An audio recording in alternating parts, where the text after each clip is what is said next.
Ако се сеќавате, сигурно ќе се сетите пред 10 и 15 години, кога рентген се добиваше една голема слика црна, па се ставаше на прозор да се види. Сега сето тоа е на CD и веќе не се шетат луѓе со такви снимки по болници. Ова би можел да биде следниот чекор. Наместо да оди со CD, ќе си дојде со модел од своите органи кај хирургот, кај лекарот кој што треба да го излекува и ќе многу појасно ќе се дојде и до дијагнозата, и до планот за третман, и до здрав и среќен пациент.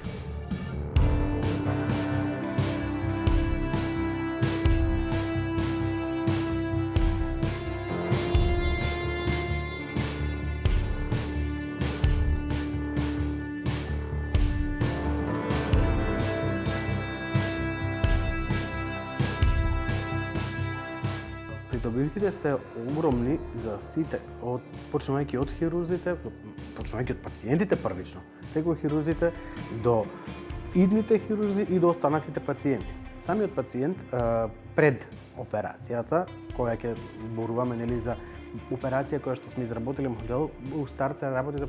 операција која што е малку покомплексна, не е секојдневие и можеби дијагноза која што е малце потешка за самиот пациент. Во таква ситуација, кога имаме потреба и кога имаме корист од изработка на модел, прво е многу значајно тоа што можеме конкретно да му покажеме на пациентот за што се работи, каде е промената, што треба да направиме во текот на операцијата и со самото тоа ја подобруваме комуникацијата меѓу лекарот и пациентот.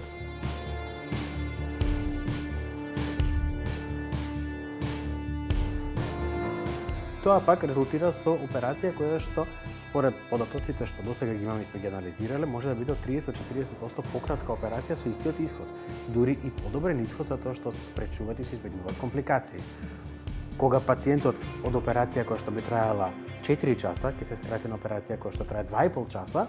тоа е веќе нешто огромен бенефит за тоа што пациентот помалку е во операциона сала, помалку е под анестезија, помалку лекови примил, помалку е изложен на надворешните влијанија, нели буквално помалку време е отворена операциона маса и со побрзото завршување на операцијата се забрзува и процесот на послеоперативното опоравување, а од друга страна пак може и побрзо да дојде на ред да се оперира некој кој што ја чека таа операција, за кој што е потребна таа операциона сала.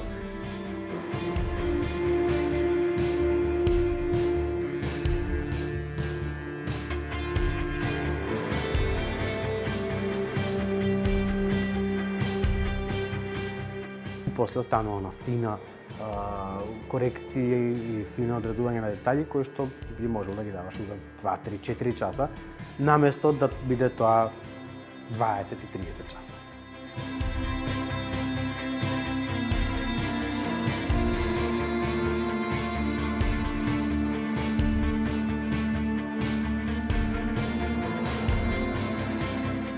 Ова е еден специфичен модел на срце на двомесечно бебе, кој што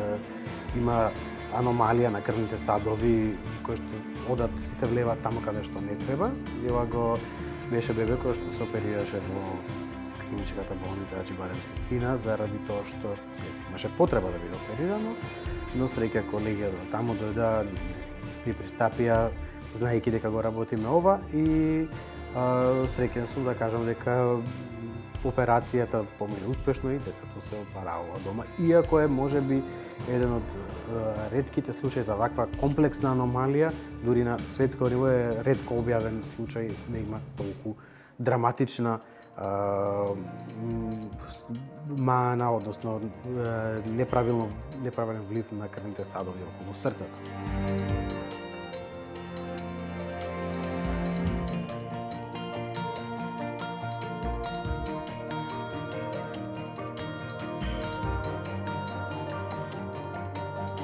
За да таа непознаница ни стане малку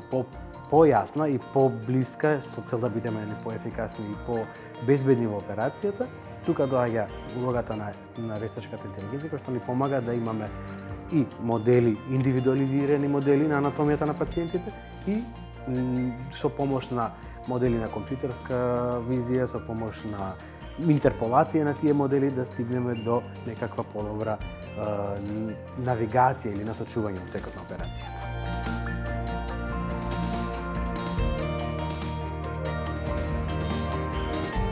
И еден од огромните предности на моделите е што тие модели после тоа остануваат во наша установа која што е универзитетска клиника.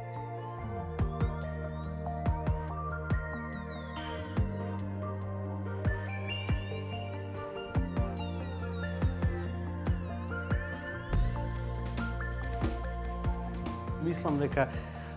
во догледно време тоа не би било дозволено никаде во светот, како од технички, така технолошки, од етички и од правни причини. Дека не мислам дека во текот на нашиот животен век ќе се случи рутински да бидат изведувани операции без човечки внес, без учество на човекот. Се уште мислам дека нема во блиска иднина да се случи да има операција која што е направена од страна на робот, самостојно. Она што може да се случи и што најмногу има и апликација и дури и одредени позитивни искуства сега е навигација, односно насочување интраоперативно.